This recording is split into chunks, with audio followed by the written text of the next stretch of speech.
like a, what would you call that? Intro? Yeah, like a interlude, this like a chit chat intro, prelude, something. Yeah. and then I'll do like an official intro in a minute. I just gotta send my links and shits. Hello, Alice. We'll be with you shortly. Pending. Just hang out here in the lobby with us for a while I send links out and shit. I haven't seen the Road movie, but I heard that one's good. There's also a what is it, Child of God? Have you guys read that one? That's McCarthy also. I didn't know it. Apparently there's a movie, but someone was telling me that they took out a lot of the gratuitous stuff. Yeah, you'd have to, I suppose. That's all. Well, there's also No Country for Old Men. Mm-hmm. That's a great one. That's Coen Brothers, I think. Mm-hmm. Yep, they directed that. That's true. Yeah, when I was looking around on the internet before I could get a hold of the book, I was like, well, maybe I'll just like watch some YouTube videos about it just to kind of refresh. And the one I kept seeing was like the unfilmable movie, Yeah. Blood Meridian. And then sure enough, they're gonna do it anyway. Yeah. That won't stop them from making money. Yeah, when I was reading it, I definitely was like, they couldn't make this into a movie. Oh like, yeah, for sure. Yeah, they'll fucking try.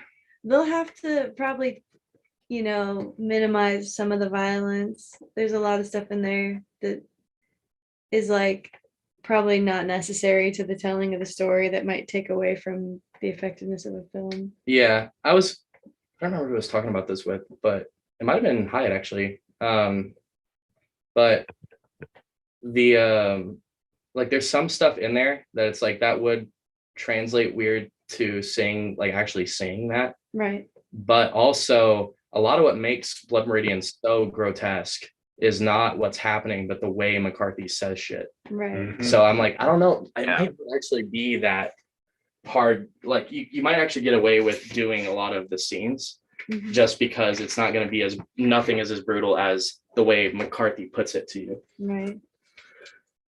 Okay. Hey, Alice. Thanks for joining us for this wild Western ride. We got Heather Thomas from the Heather Thomas Band and assorted other acts.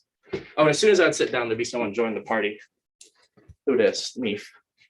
And then we got Layton Switzer. That's it. You got from Deborah joining us as well. And Hiatt Collins from Cassette Stress. Hey. And Neef just walked in. Of course, Neef would walk in right as I sit the fuck down. Okay. So we are all gathered here to discuss Blood Meridian, or The Evening Redness in the West by Cormac McCarthy.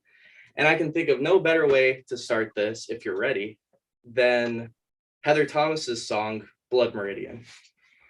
Sure. And this is off of which album? So this will be on my upcoming album. The album's called Dig On Down. sneak peek. Yeah, so this is not released yet. You can only hear it here. Yeah, so I wrote this song the first time I read Blood Meridian. I was part of a book club called the Bushwick Book Club, and a bunch of songwriters all get together and read the same book and then write songs about it and perform them all as a show. And so yeah, that's how I wrote this song. And it was like I wanted to write something like, the book is very, very violent, but also beautifully written. So I was like, I want to see if I can write a beautiful song that's very violent. Hell yeah. Hell yeah.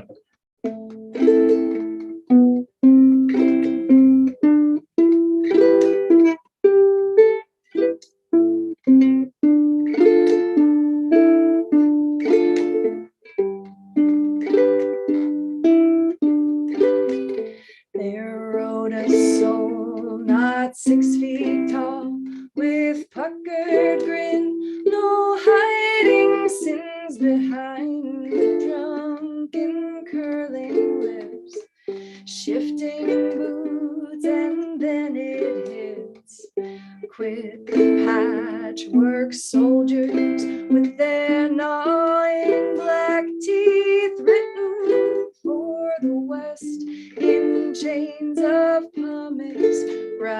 snow blind for that burnt horizon.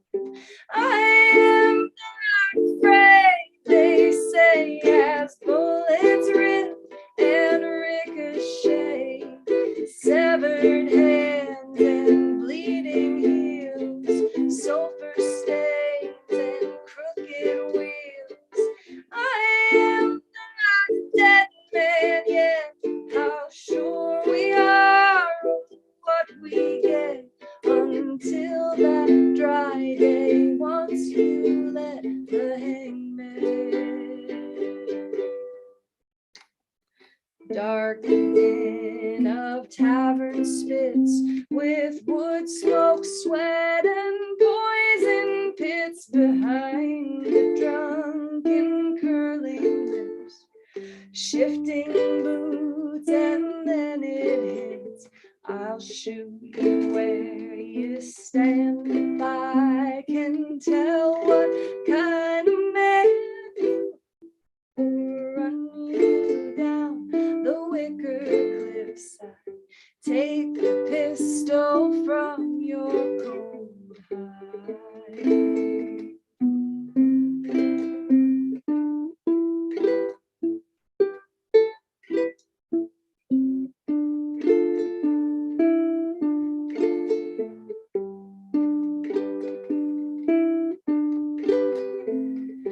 Then come days of begging, days of theft, days of riding where there rode no soul save the wretched wicked.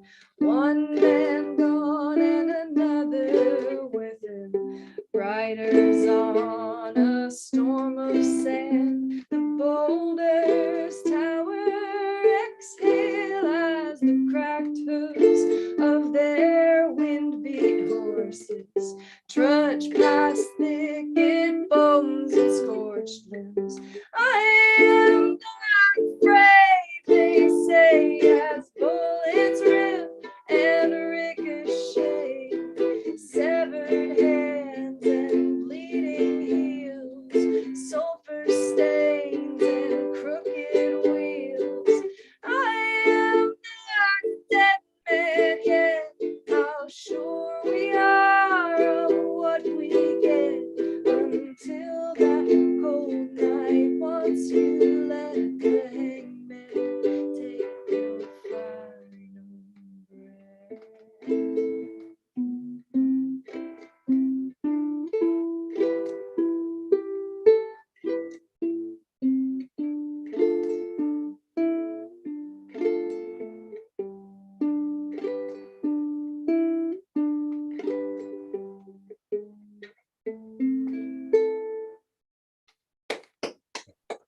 Thank you for that. I like the way you prefaced that, where you were talking about you wanted to write something beautiful that's also really tragic, because that is Blood Meridian. Right. That is Blood Meridian. It's so fucking beautiful the way he describes hell. It is a hellscape. I don't know how literal that is, which is something we'll get into a little bit later, but or now the judge has a lot of similarities to the devil. There's like some really fucking on the nose points of this, like in Paradise Lost by John Milton, that's about Satan versus Jesus. Hey Phil, can you get that door behind you?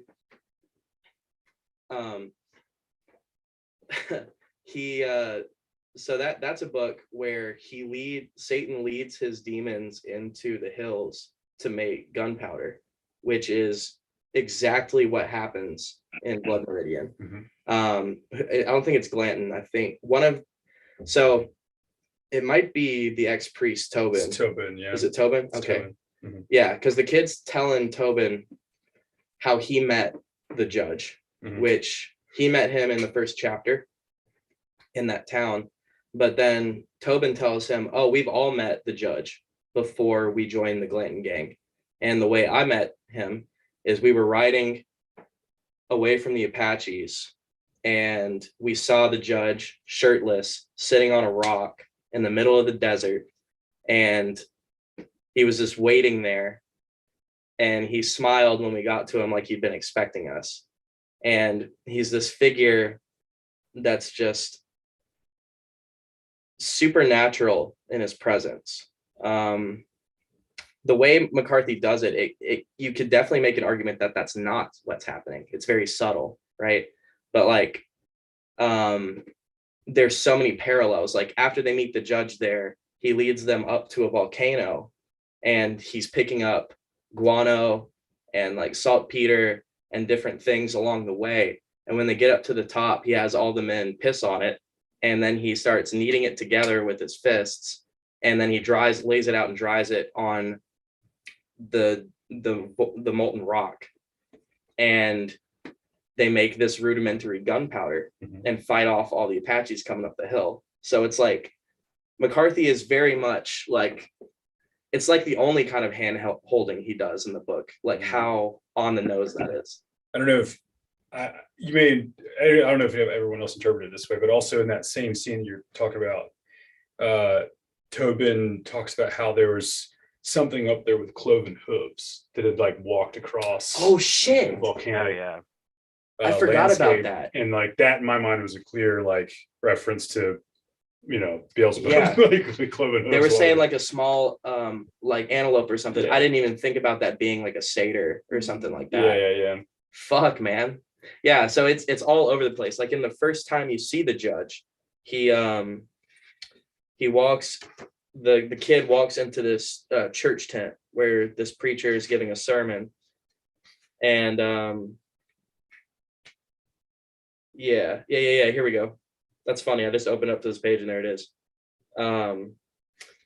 The judge follows the kid into this tent, removes his hat. He was bald as a stone, and he had no trace of beard, and he had no brows to his eyes nor lashes to them.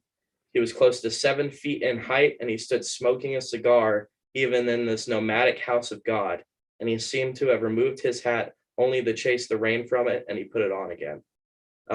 The Reverend stopped his sermon altogether. There was no sound in the tent. All the men watched. He adjusted his hat, then he pushed forward as far as the crate board pulpit where the Reverend stood. There he turned and addressed the Reverend's congregation. His face was serene and strangely childlike. His hands were small. He held them out. First of all, that's just the way he painted that picture is fucking great. But then he says, "Ladies and gentlemen, I feel it my duty to inform you that the man holding this revival is an imposter. He holds no papers of divinity from any institution recognized or improvised. He is altogether devoid of the least qualification to the office he has usurped, and has only committed to memory a few passages from the good book for the purpose of lending to his fraudulent sermons some faint flavor of the piety he despises." And then the Reverend says, "Lies, lies." And he says, he basically accuses him of raping an 11-year-old girl. And then, where is it? He says, it's hard to find it because there's no fucking parentheses when they talk. But where he references the 11-year-old girl, it's right below. Yeah. I'm looking for where he the preacher's response to that though.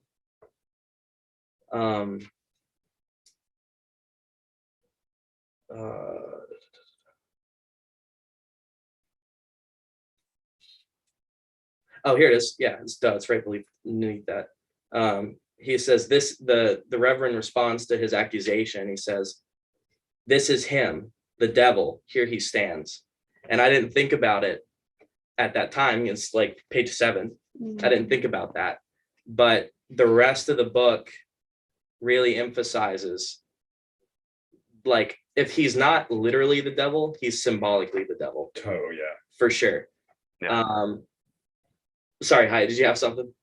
Oh, no, I was just agreeing. Okay. Yeah, no, yeah, so they set the stage really fucking early on, and that's the only time it's directly expressed, like that someone calls him that, I guess, besides maybe Tobin. but then the rest of the book really unravels to show you how true that is. Also, something I didn't think about till just now is the judge is a pedophile, and he's accusing this guy of being a pedophile. I didn't think about that, but Takes like one to know one. Yeah. Projecting. yeah, Yeah. it's something else, man. The I guess I want to talk a little bit about Cormac McCarthy himself. After reading this, I don't really know how to feel. I love Blood Meridian, and I guess I love Cormac McCarthy too, but I also can't fucking stand him because he's so fucking pretentious Mhm. in his prose, in his writing. There's no, if you didn't know, Alice, there's hardly any punctuation at all in Blood Meridian. I think he's got some other books like that too, if I'm not mistaken. I can't, I read The Road so long ago, I can't remember if it's like this or not. Okay. I remember when I opened this and I saw there were no quotation marks and things like that, I was like, this is surprising. So in my mind, I think The Road is not like that. I think he Okay. uses quotation marks, but Mm. I might be wrong about that. Do you know Hiatt? Yeah, same. It's been a while since I've read it, and yeah, I don't remember it reading like this without any quotations or punctuation other than periods. So I think it must have been a Okay. little more straight ahead. It might just be Blood Meridian. I wanted to say that I read that some of his other works are like that, but maybe not all of them, or maybe just Blood Meridian. But the way he's such a good author that it really doesn't hurt him too much. Like, you still know what he means a lot of the time. There are a couple points where I think it would benefit him to have some commas, Mm. but Definitely. it's not, you can't say that he's illiterate because he has such a massive lexicon at his disposal. Mhm. Like I had so many times I had to use a dictionary to like, what the Same. fuck is he talking about? What is this word? So he's definitely a master of the English language. He just chooses to ignore all of the rules, which is kind of fucking metal, actually. Mhm. Yeah. But yeah, it's still it irritates me though. And like the run-on sentences alone, like you'd fail grammar class, your third grade grammar class. But like not only that, but his characters are largely illiterate. This is 1849, 1850s cowboys, and the jarring difference between narration and the characters' dialogues is just like night and day. Yeah, it is a very interesting thing to read. Like, it's very engaging. It's one of those things where it's like, when I was reading this, it was hard for me to pick it up. Like, do I want to read that right now? Like, making that decision is hard. Do I want to ruin my mood? Yeah. Yeah. But putting it down is Cast it. just as hard as picking it up. Cast a dark shadow on my evening by picking this book up. Yeah, for real. Very dark. I guess underlying story to Blood Meridian wasn't obvious to me until the end. Like, I thought I knew what Blood Meridian was about, maybe like a couple of times. I had different ideas, and then at the end, it kind of like comes all together, and I think I know what Blood Meridian's about, but still, like, it's largely an enigma to me, even if I do. There's this theme of redemption with the kid.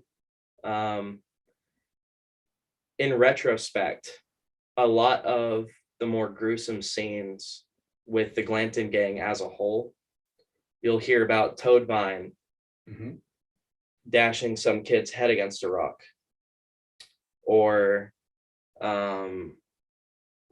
like Glanton running someone through with a spear. But the kid will be like noticeably absent from a lot of those scenes. Like, not that he's off somewhere else, but McCarthy just doesn't mention him, which makes me wonder how involved in those massacres he is. It leaves that part kind of vague. Glanton too. The kid, there was a scene in the beginning where the kid, and I I don't want to flip through. I've got so many notes. I don't want to try and flip and find it. But I'm gonna try and piece it together. See, hopefully you guys know what I'm talking about. The scene I'm talking about. But in the very beginning, after he leaves wherever he's at, after he runs away from home, and the guy shot him in the back, and he turns around and he gets shot again just under the heart, and he survives that. Which in my mind also I'm like questioning. It's like, did he actually die there, and is he in purgatory? Oh Like, shit. but all that whole conversation aside, he's on his mule and he's traveling. I think he's traveling west at this point. The geography is kind of getting washed away in the fog of like the whole story for me. But so he's traveling on that mule. So before he meets up with the Commander White and all that, before that whole slaughter happens, and he runs into these gangs. Not this gang, but this like group of cowboys that are very nice to him. They let him rest with him, and they give him food and water for his journey.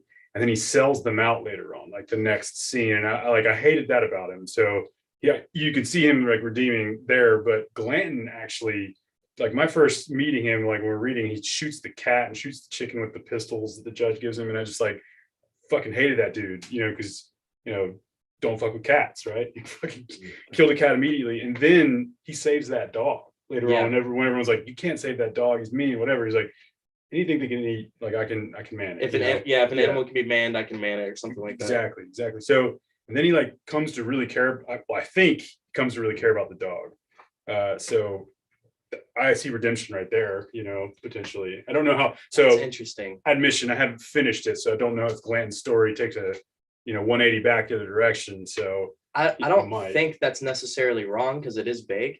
But my take on that is Glanton isn't having a change of heart. He likes that dog because it's his. Right. Like that's his dog. Or because of its violence. Mm. Like it wasn't Yeah, that the Has reason the they same were. energy. But he feels the same about his horse too, because the scene where they're I think it's right before they slaughter the town of the little like group of Apaches, they find the two guys that are like survivors of one of the Apache attacks, and one of the dudes is like shot and dying, and they're helping the guys out, but they know they're lost because it's in this like land of waste. They don't have any, like their horse got bit in the face by the snake and is dying, and they've been eating their other pack animals, so they're stranded there, and they're all staying there for the night, and the horse kind of peeks its head into where they're staying as it's raining, and Glenn like kind of talks to it, and it goes back out in the rain. And the two guys that were there when they showed up, like, I would never make a pet out of a horse. And Glenn's just like, get out of my face. Like, I don't, he didn't say that, but he's like, I don't care what you have to say right now because I love that horse. That is interesting. How I took that. I might be wrong, but it seems like he cares about his horse and he cares about that dog. Definitely more probably than his own men. Yeah. Well, then he also respects his men, because when he shows up at the governor's place after they scalp the whole Apache group, That's true. they're like, you and your officers want to come eat with me, and he's like, no, I eat with my men. Yeah. So there's at least some level of respect. Maybe he doesn't care about him, but like, You make a good point though. maybe sees him like a tool that like you take care of your tools, but ultimately they're just tools. And he would rather be with his men than be like courting with the eating dinner with the high Right. court or Right. whatever. Well, yeah, that's a good point too. Because as soon as they bring the gold out, they all split. yeah, Like they don't Yeah. even wait for Yeah. the meal to finish. They're just like, oh, you got our money? Okay, we're out of here. Yeah. And then they just proceed to fuck up the town. just debauchery. Yeah, just like a week long, just binge. Yeah. It's such a grotesque book. Before you got here, Alice, we were talking about, apparently there's a cinematic version of this in the works, and translating that to screen will be weird and very, very uber violent, but also maybe showing these things also isn't as bad as the way McCarthy describes it. There's a horror movie I watched recently called Skinamarink. You guys seen this? Mhm. I was telling you about it the other day. Really? That's what it was. Oh, I think yeah. it was Okay. But anyway, You asked me if I like horror movies. I said, Yeah. it's Yeah. So basically it's a little indie film, like 15 grand budget, came out last year, but I was watching an interview with the director, and this movie has like shots of just like opaque blackness like down a hallway, and you don't see anything except like hallway, corridor, and this black. And he was talking about how your imagination is way worse than anything he could show you on a screen. And I think there's a lot of truth to that. So maybe what McCarthy puts in your head is more gruesome than actually seeing it, because now you've seen it. You know, we all become jaded to things when we're accustomed to it, I guess. And we're all used to cinematic violence, not on that level, but Well, yeah, it's to some degree, it's like a Tarantino film where it's like that level of violence could also come off as campy. Where I mean, Tarantino is like leaning into that, but I feel like I'd be afraid that a depiction of this in that medium would be like, this is kind of silly. Like, that's a and good this point. is definitely not silly. Like the No. book's not Right. silly at all.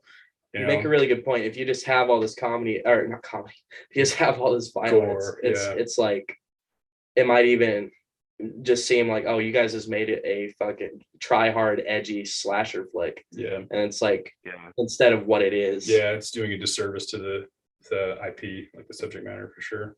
I would like to touch briefly on the epilogue, because that was something I had no fucking understanding about. And I was wondering if any of y'all understood this shit. Not there yet. So, Yeah, not there yet either. okay. All right, there we go.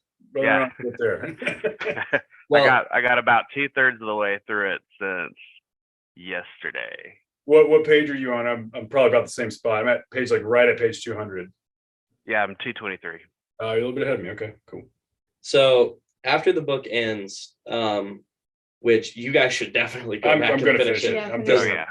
The climax is fucking insane. But Yeah. and we will get into that too. So spoilers for you guys. But Fair. No, send it. but the epilogue, as after the story takes place, spoilers, the kid dies. Kind of saw that coming. He's murdered by the judge.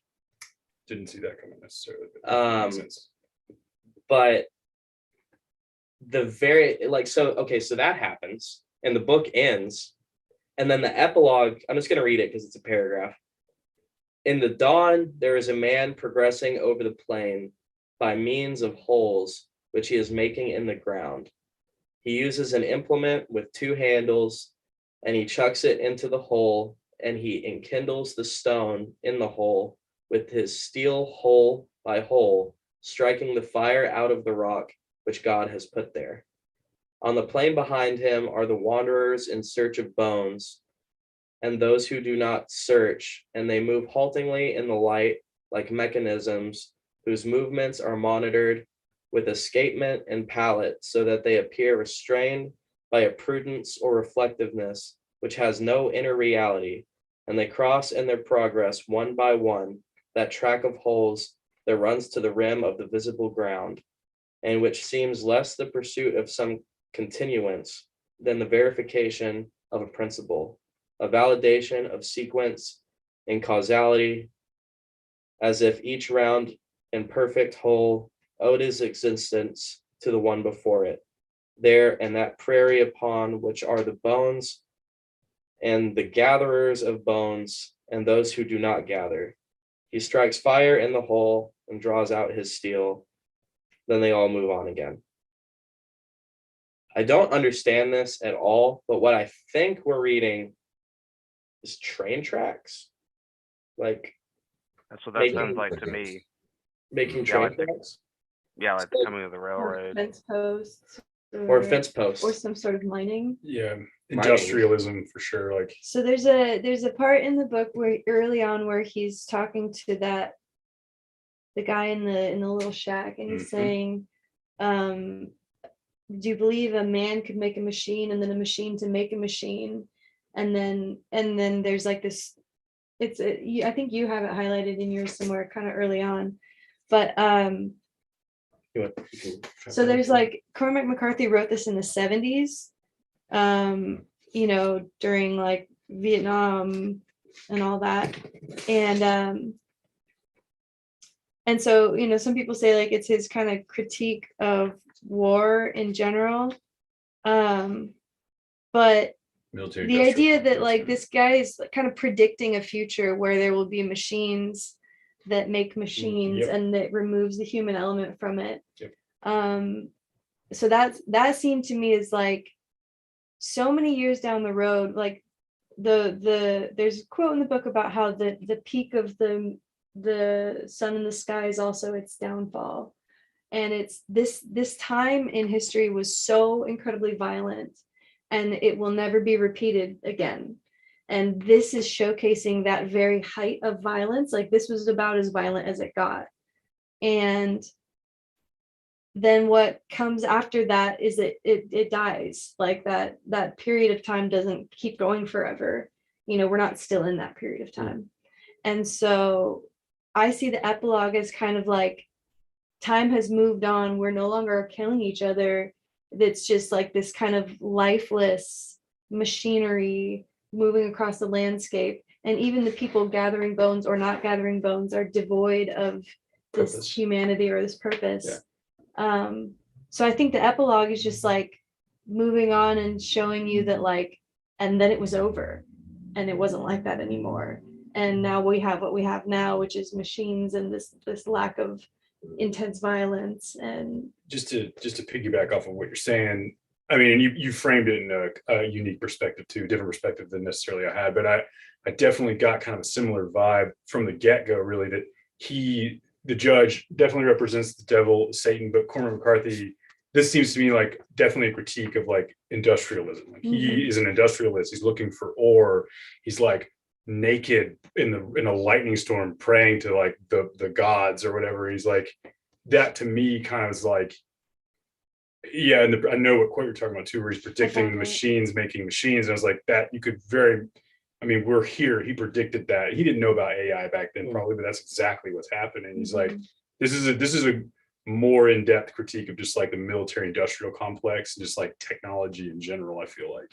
And the judge is kind of like very literally too, but like also metaphorically, his like the antithesis of what's good, like obviously there's definitely allegories in being the devil quite literally. And well, even in that quote so the quote is, no, it's a mystery. A man's at odds to know his mind because his mind is ought he has to know with. He can know his heart, but he don't want to. Rightly so, and best not to look in there. It ain't the heart of a creature that is bound in the way that God has set for it. You can find meanness in the least of creatures, but when God made man, the devil was at his elbow. A creature that can do anything, make a machine, and a machine to make the machine. An evil that can run itself 1,000 years, no need to tend it. You believe that? He says, I don't know. And he says, believe that. Yeah, that does tie brilliantly with the epilogue. I get what you're saying. I think you're right. He's talking about a change of era, right? The progression of technology. Well, especially because the judge goes on and on about how war is such a part of humanity and like how there will always be war. Even before humans came, there was war waiting for it. But then you also wonder, like, is that the devil trying to convince people that war is the only way and it has to be the only way, when it's like, maybe that isn't a permanent state of humanity, but it's one that we allow ourselves to convince that it is, and it's necessary and it's natural. When look at the scene he painted though about what happens when you take that violence and that war away. Right. Meaningless humdrum, just kind of just following along. Yeah. No passion. Maybe it's that war is the most extreme version of what humans desperately need, which is conflict. Maybe we always need conflict, but maybe it can be, if you just remove conflict entirely, we become like you're saying what the epilogue is, where we're just drones in a line. And there's its own evil to that, really. For sure, absolutely. I think that's what Phil's saying, and I agree for sure. Well, he also talks about war as divination in it. Yeah, there's a quote in there where he's talking about how two men can have an argument, but it's less about who's right and wrong once it comes to a duel. It's not necessarily about who's right or wrong. It's who's the better man, who kills the other one. Yeah. 100%. Who lives or who lives. War is divination. War is divination. And there's its own evil to that, really. For sure, absolutely. I think that's what Phil's saying, and I agree for sure. War is divination. War is divination. War is divination. And there's its own evil to that, really. Yeah, this I feel like I should just read this portion in its entirety because it's What page is that 260 something? 260. I'm not there yet. This is probably the most famous part from Blood Meridian. This is a very famous speech here. The judge gives a lot of long-winded speeches to Yes. the Glanton gang, and it's not really apparent until later when he explains why he did that why he's doing it at all. But this one's my favorite. They're all sitting around a campfire. I'm actually gonna have to go back just a little bit here.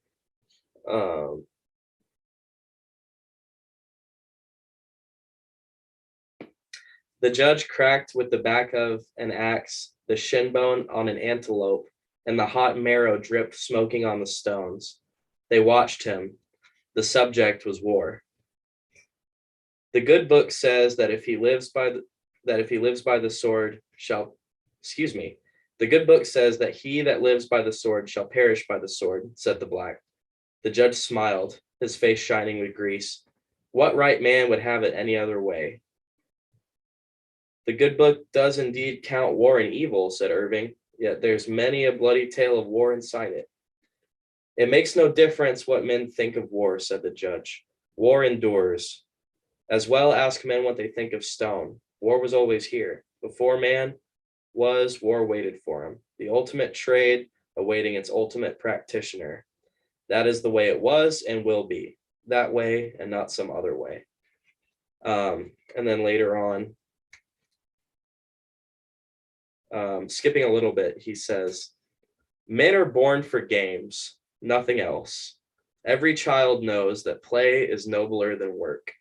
He knows too that the worth or merit of a game is not inherent in the game itself, but rather in the value of that which is put at hazard. Games of chance require a wager to have meaning at all. Games of sport involve the skill and strength of the opponents, and the humiliation of defeat and the pride of victory are in themselves sufficient stake because they inhere in the worth of the principles and define them. But trial of chance or trial of worth, all games aspire to the condition of war.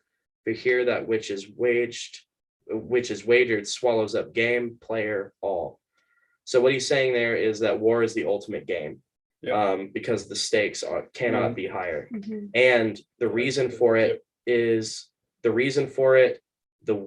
what's wagered, all of it is wrapped up in itself. So what he's saying here really is that you could wage war just for the sake of it. At least that's part of what he's saying there. He gives an example. Suppose two men at cards with nothing to wager save their lives. Who has not heard such a tale? A turn of the card. The whole universe for such a player has labored clanking to this moment, which will tell if he is to die at that man's hand or that man at his. What more certain validation of a man's worth could there be? The enhancement of the game to its ultimate state admits no argument concerning the notion of fate.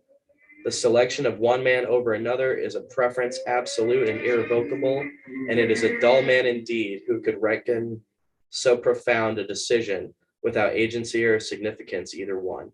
In such games as have for their stake the annihilation of the defeated, the decisions are quite clear. The man holding this particular arrangement of cards in his hand is thereby removed from existence. This is the nature of war, whose stake is at once the game and the authority and the justification. Seen so, war is the truest form of divination. It is the testing of one's will and the will of another within the larger, it is the testing of one's will and the will of another within that larger will, which because it binds them is therefore forced to select. War is the ultimate game because war is at last a forcing of the unity of existence. War is God.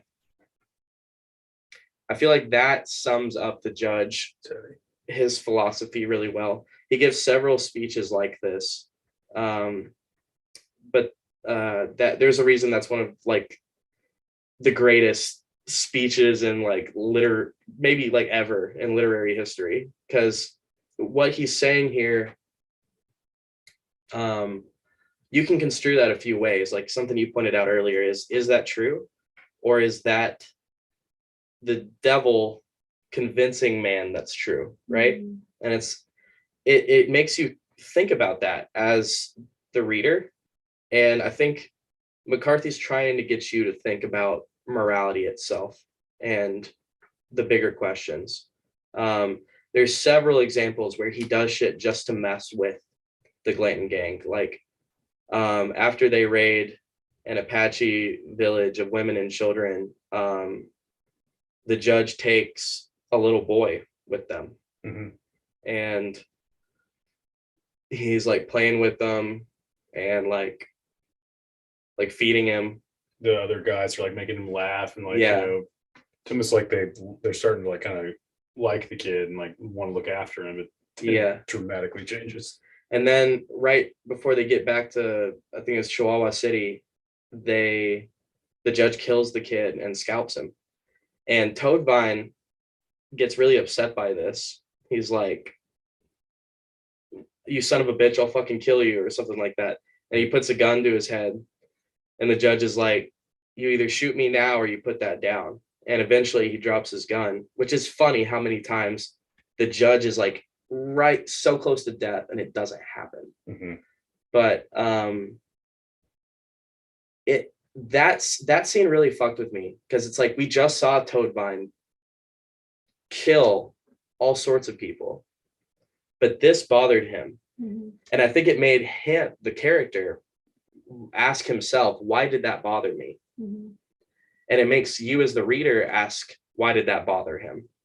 And I think what he's doing there is he's showing these men who have desensitized themselves to what they're doing, that they still have a level of humanity in them. Like he's fucking with their heads the whole time.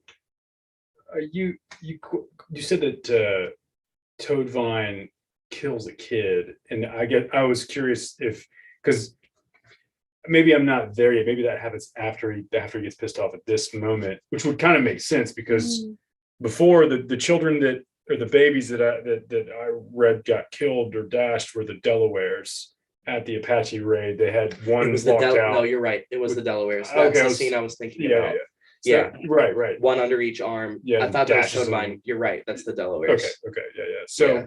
so I was wondering, man, Toadvine, when you said that, I was like, man, Toadvine took a fucking turn right. for the worse. You're right. Toadvine is one with a little more humanity in the Yeah. gang. Him and the kid both are like, I feel like the morally the most like steadfast. That's bar's very low. I mean, they're both murderers, but you know what I mean. Like, Yeah. No, yeah, you're right. So I don't know if this has anything to do with the book in any sort of way. I didn't read it. But I just looked up the etymology of the word war. Hmm. It actually means to confuse.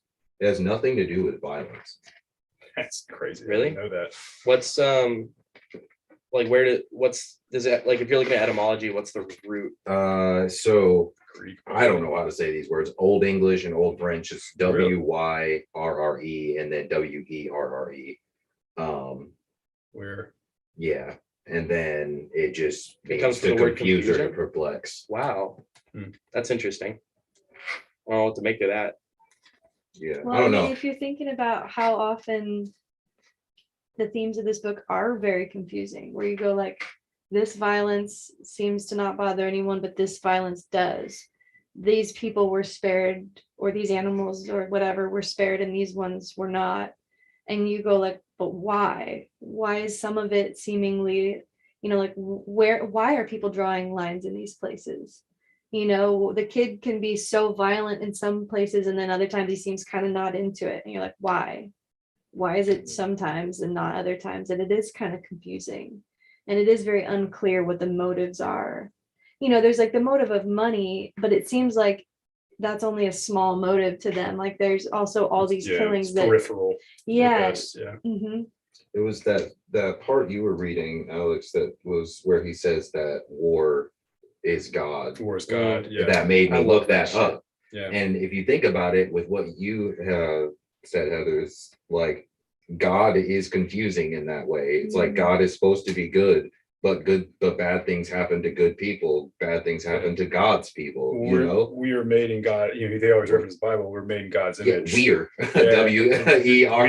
The judge. I feel like I got this. It's kind of piggybacking what everyone's saying. This is not like an original, thought here, but it seems to me the judge is always. I was telling Alex, I think before you got here, I think you were here, but the two things I like immediately got just words that are in the book and not necessarily applying it to any kind of metaphor or anything are blue. It's a descriptor, and maybe that has no meaning. Maybe he just likes the word blue, but also the judge smiles all the time, and I'm every time he's smiling, I always got the idea that he already knows the whole game. He knows the whole play from start to finish, and he is just he's just leaving us to our own devices. He's just letting us be evil, and he's pushing us in a direction sometimes for sure. Like he helped them in that volcanic wasteland make the gunpowder so that he could save them, so he could, manipulate them later on because he liked those characters. He liked the ex-priest Tobin.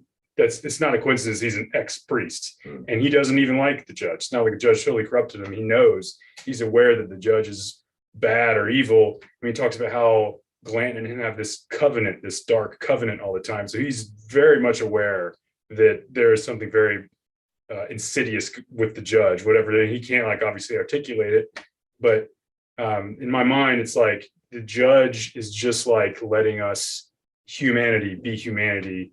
And, going back to the whole quote, war is God. If we're creating God's image, then we are war, Yeah.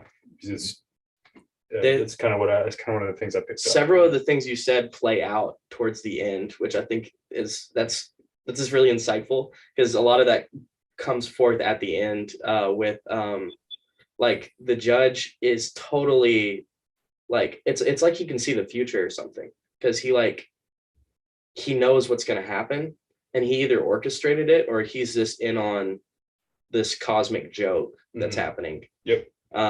Definitely. That's why he's smiling all the time. Yeah, because something he does, Glanton has one rule with the Glanton gang, and that's no one leaves. That's, you can be whatever the fuck you want. Even though they're all super racist, there's Black people and Native Americans in the Glanton gang. The two Jacksons, one of them was white, one was Black, and they're betting on which one would kill the other. Yeah. That whole thing was wild. Yeah. And his only rule is you don't leave. And later on, Glanton leaves to go do something. And when he comes back, it's my theory that the judge orchestrated his murder. I don't know what you thought about that, but remind me how he gets murdered. Yeah, I don't know if you guys would have made it that far. I have not. Okay, so what's his name? I want to say Danny Brown, but that's a rapper. Brown. They're the two Brown brothers. One of them is Charlie. Ironically, Charlie Brown. Is it really? Yeah, one of them is Charlie. I can't remember what the other one is. It'd be the other one. It might be I can't remember, but Brown gets arrested. He goes to San Diego, and he's doing the same shit they were doing in Mexico when they go to a town, just being a complete fucking public nuisance. And that this shit was not flying in San Diego, so he gets arrested, and Glanton kind of goes looking for him. And the judge took that as Glanton basically betraying himself. You set these rules for us and you broke it. Mm-hmm. So when he comes back, they get killed by the Utas. Can't remember what they're called. The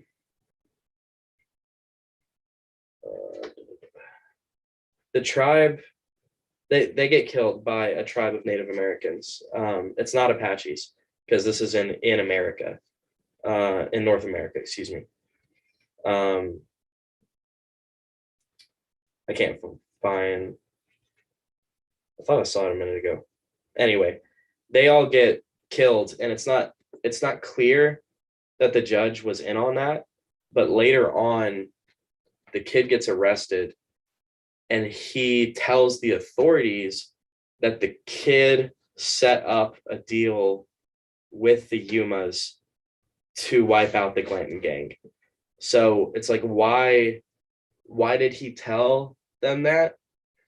Like, did he just come up with an elaborate lie, or did the authorities think that there was a conspiracy in play, so he just pinned it on the kid?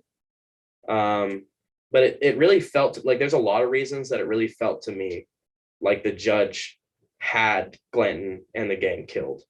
And I think, like we were just talking about, like this ethereal judging aspect of the judge. And I think that's what it was, is like, you tell me what the rules are, but the minute you break them, I'm going to hold you to them. Later on, he explains to the kid that the reason I told all those stories and all those like long-winded rants was for you. Like, I was telling this so you would hear it, and you weren't listening to me. And he's like, the kid also says that the judge betrayed the gang. So that's another reason I think that the judge betrayed the gang. But the judge says, no, you betrayed the gang because you weren't invested like the rest of us were. Which again comes back to how involved in these massacres was the kid. It's hard to say, but according to the judge, not enough. He wasn't invested enough. And this is like, he considers it like a spiritual betrayal. It's like, because you were not there in mind, you are put on a different path than the rest of us. And that's what our downfall was. So even though he ended up killing the Glanton gang, he blames that on the kid because the kid didn't buy in all the way. Yeah. It sounds like it was kind of like unintentional too. He just like, didn't get his corrupted. Just, there's or maybe not, I might not be right, but no, that I think that's right, is but it's also like, it's kind of unintentional for him to be there in the first place, because he falls in with Toadvine, and they they fight. They're gonna fight. They immediately, when they start hanging out together, they immediately just get fucking massacred and arrested, like the gang they were with before the Glanton gang, just in day one, just fucked. And literally. But sorry, but then they get arrested, and then they just kind of fall in with the Glanton gang because they're in a tough spot. So I don't know, it's unintentional that the kid's there in the first place, but it's also unintentional that he ended up a good person, I guess.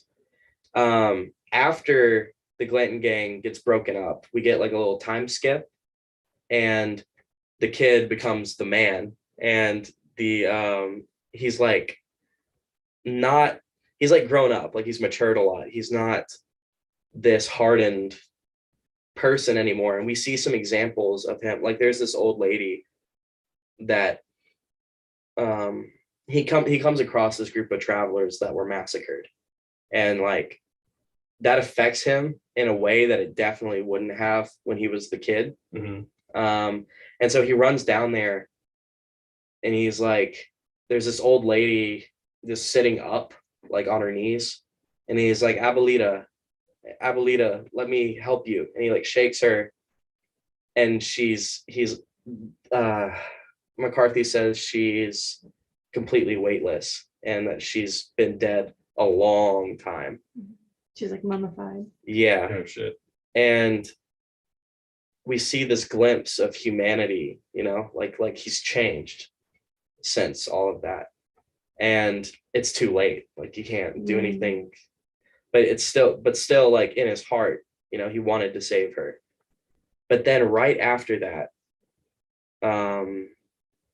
this group comes upon him, and there's this 15-year-old kid with him, or well, he asks, like, it's a couple adults and a 15-year-old and like an even younger kid.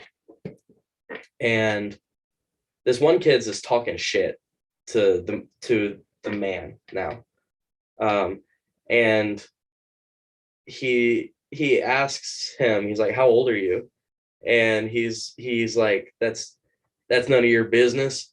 And one of the adults is like, he's 15. And the man goes, I was 15 the first time I got shot. And he's like, I ain't never been shot. It's like, you're not 16 yet. There's so much of the kid's dialogue that is just fucking, it's so good. But he ends up killing that kid because the kid draws on him first. And it's like, so yes, we have this redemption arc for the kid growing up, becoming the man. But it's like, it's not like he's like now like this Mary Sue Superman guy. Like he's still a very human character. And I thought that was nice. I think it's interesting the idea that he develops this heart, but it's too late. Like you were talking about with the woman. And that's when he runs into the judge at the end. I kind of feel the same way where he's like, he's tried to kind of turn his life around and be a normal dude who's not out murdering people, but it's too late. He already did all of that. And like, you can try and turn it around, but if like there isn't a redemption for the kid, like he does suffer the same fate as everyone else. Another thing that I thought was interesting when you're talking about,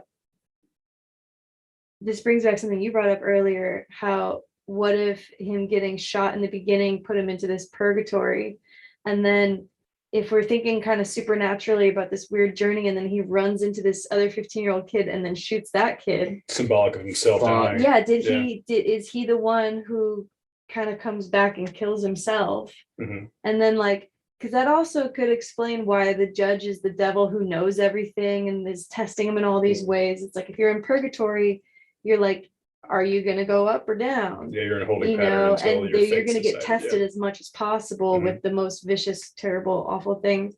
I'm not sure that that's what's happening, but when you brought that up and then you talking about him killing this other 15-year-old kid, symbolic of himself. Yeah, I thought the same thing. I don't know, I hadn't gotten there. I hadn't heard it until he talked about it, but yeah, I think that as well. The conversation we're having is like very by design. You know what I mean? Like he intended for it to be vague, and I personally feel like he missed the mark a little bit on that, because to me it's like it leans way more that this is actually the devil, like literally the devil.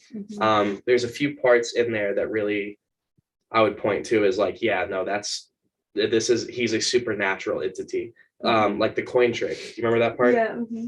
He does this insane coin trick, and like he flips it past the fire, and then like way later it comes back to him, and everyone is like, he's in the middle of some like crazy rant, one of his crazy rants. And but that's also like it is very much like it could just be symbolic too, because yes, he did this very impressive coin trick, but you could just say that like, I fell for the coin trick. You know what I mean? Yeah. Where it's like, that doesn't make any sense, but that's how coin tricks are supposed to be. Magic in general, yeah. Yeah. Is it an illusion, or it's like, then the judge's case is like he's playing off the idea that just kind of like the family of magicians in the beginning that read the fucking. That's my favorite fucking part. Read the fortunes and freak Glanton out, but like the whole idea is that like, magic is like an illusion of. It's just optical illusions, right? Or just like illusion of mind to make you think that there is something supernatural going on. When the judge's case he could be playing off the idea that that's what you're relying on, the fact that that's what he's doing, when in actuality he's actually performing some real magic, and you're none the wiser. Well, and they address that in the coin trick thing where he verbalizes the possibility that he could have just thrown a coin and then had another coin in his hand and pretended. That's exactly what I haven't read that bit yet. So yeah, that's exactly. Yeah. And then it addresses that by saying, even in the next morning, several of the men would have gone out looking for the coin. And if anyone found it, they kept it to themselves. Yep. Yep. And in that sentence, it didn't say that no one found it. Right. Maybe someone did find a coin out there. But yeah, that's him being intentionally vague. Yeah, that's Cormac. That's just masterful. He's playing out the thing that you're like, you might think that you figured the trick out. So I'm going to tell you what the trick would have been if it was a trick. Right. But I'm not going to tell you if it was or wasn't. I've got to get off the book track for a second. I'm just just curious if anybody else, is anybody here read Stephen King? Anybody a Stephen King fan? I've read The Shining and Doctor Sleep. I don't know Okay. if I have. Okay, so there's a character in a lot of Stephen King books, and I'm actually not as well versed as my my girlfriend is. I've read a few of Stephen King's books just because she's a maniac for him, and he's very good.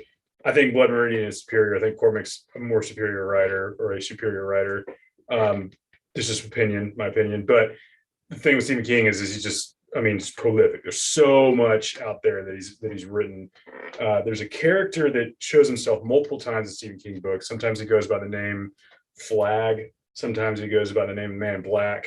But that character reminded me so much of the Judge. I just didn't know if anybody else got that. And I actually don't know which came first. I don't know if Stephen King, because I know Stephen King was writing back in the day, so I'm not sure if This was published in 85, but like Heather said, he was writing this for like 10, 15 years before it was published. right. Yeah, so I'm not sure which character came first. I can't speak intelligently on that, but I know that, I mean, just, and I guess, no, it seems like, I don't know if anybody knows the character I'm talking about, but Yeah, I do. He's the one from the Dark Tower. Exactly. Man in Black is the one from Dark Tower. There's a book, so the prequel to the Dark Tower is a book called The Eye of the Dragon, and Flag is the Rainbow man. Flag is his name. Yep. And I just read that like a couple months ago. So that I was just like, this is Flag. Like the Judge is like, they're very similar. You know, the conversation, is the Judge the devil, or is the Judge a man that represents the devil? One It's of the four kind of- horsemen, or maybe all four of the horsemen. Yeah. Because he talks about war all the time, and then he's pale, and death rides a pale horse. Fuck, dude. Yeah, He's so all of them. He's all horsemen. He's all four horsemen. That's that, and he has a condition, so he's pestilence. Yeah. Wow. Oh, interesting. Fuck, man. When you say condition because he has no hair. Yeah, he's got, what is that? Alopecia. Alopecia. Yeah. Mhm. Oh, fun fact. I'm gonna come back to that in a second. So I don't know how aware you guys are of this, but this is based on real people. The Glanton gang was a real group of Judge people. Holden is I didn't know that. based on Really? Yeah, John Yeah. Glanton and the Glanton gang really fucking did a lot of this shit in 1849. And not only that, I kind of knew a little bit about that. Not only that, Judge Holden was a real person, Yeah. but the only description we get of him is described as pale and tall. He's not, and he was bald faced, so he didn't have any facial hair. But McCarthy goes, okay, I'm gonna make this fucking 7-foot demon that has no fucking eyelashes, Fat as hell and like Yeah. hairless, like this So- fucking monster. Where the idea, or where Holden is from a autobiography by Samuel Chamberlain, and he was a soldier, and he apparently met this person, and he says the second in command, now left in charge of the camp, was a man of gigantic size called Judge Holden of Texas. Who or what he was, no one knew, but a cooler-blooded villain never went unhung. He stood 6'6" in his moccasins and had a large fleshy frame, a dull tallow-colored face, destitute of hair and all expression. His desires was blood and women, and terrible stories were circulated in camp of horrid crimes committed by him.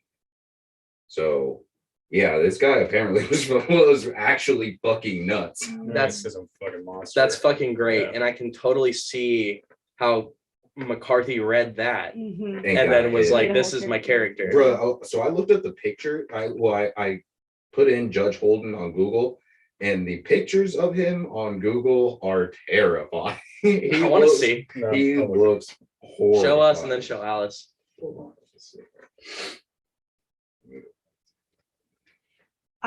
The reading this book was kind of rough for me because like I have geez.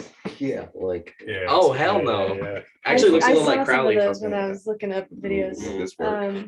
Let's try this. The book was kind of rough for me because my family has been in America since the 1600s. Oh wow. Oh shit! And like when I looked back through my a family history book that I have, I found one person in that book who made money killing. In the book they called it savages, like literally went around doing what these people are doing.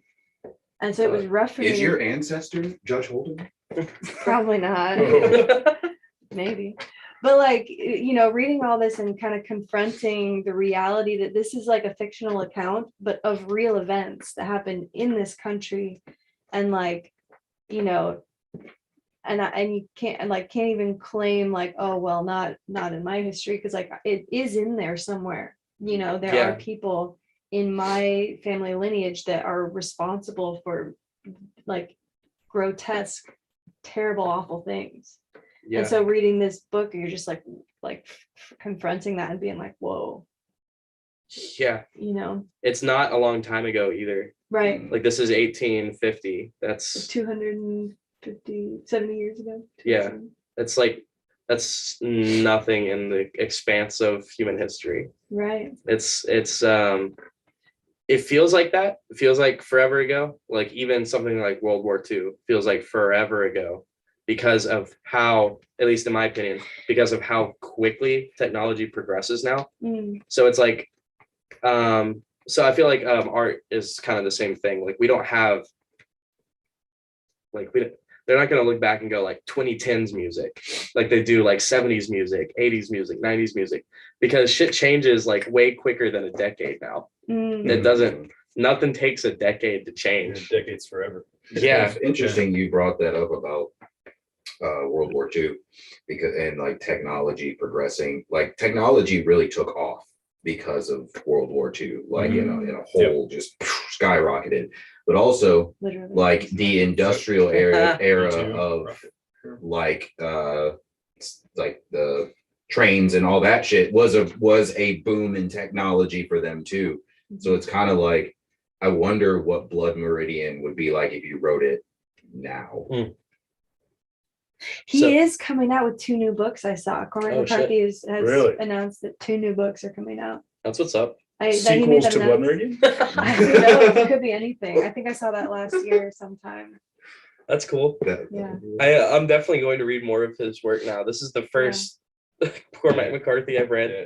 I'm going to reread The Road. I already kind of decided that's that. the only other one I read. Was What is that one about?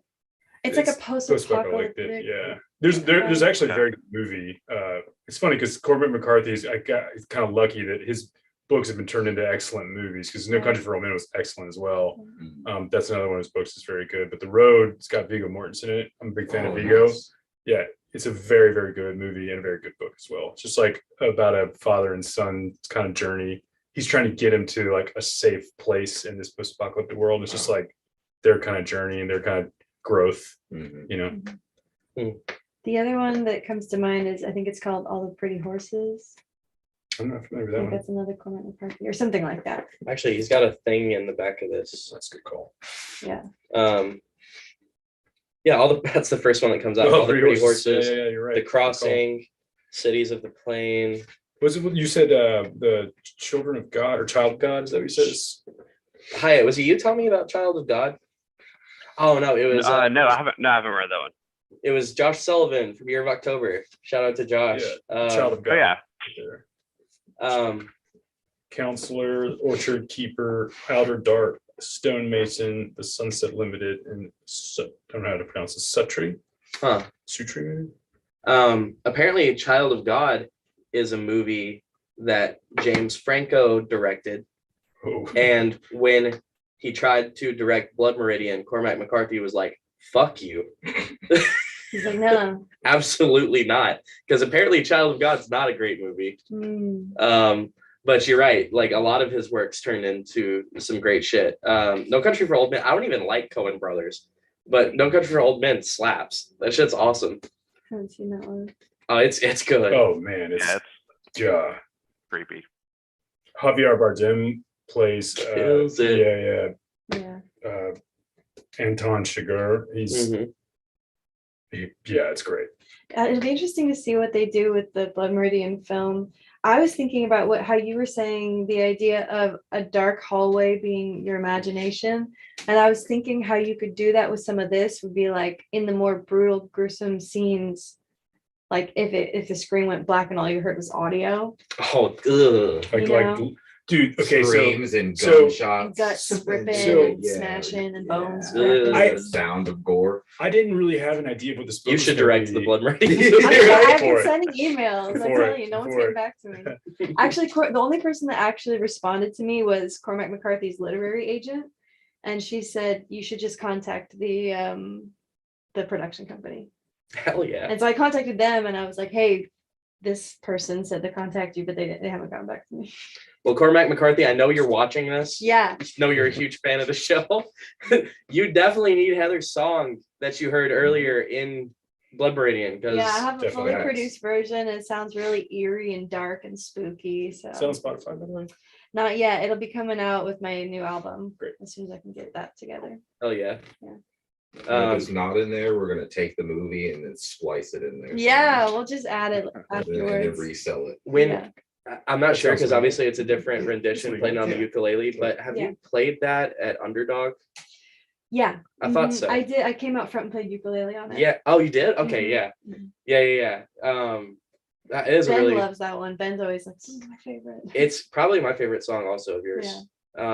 It's hard to say because I mean you do have a lot of really good songs, but like yeah, also check out Heather Thomas band, check out Hiatt Cassette Stress, and check out Deborah. Deborah's with a 3 for the B. Is it Deborah or Debra? It's Deborah. Okay. Yeah, we used the 3 just to make it confusing, you know. Okay. No, we couldn't get the name just Deborah. It was really hard to do at first, so we just Mm. used the 3. That makes sense. Yeah, Yeah. yeah, That's great. yeah. DE3RA. Yeah.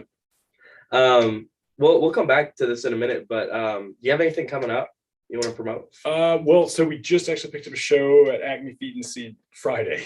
Like literally, we just picked it up last Swag. night. So we're gonna play there Friday, and then in Nashville, we've got a bunch of out of town gigs this summer. But the next thing in Nashville, other than this one we picked up, is we've got Michael Carter's Far Out Fest, which I think is July 15th.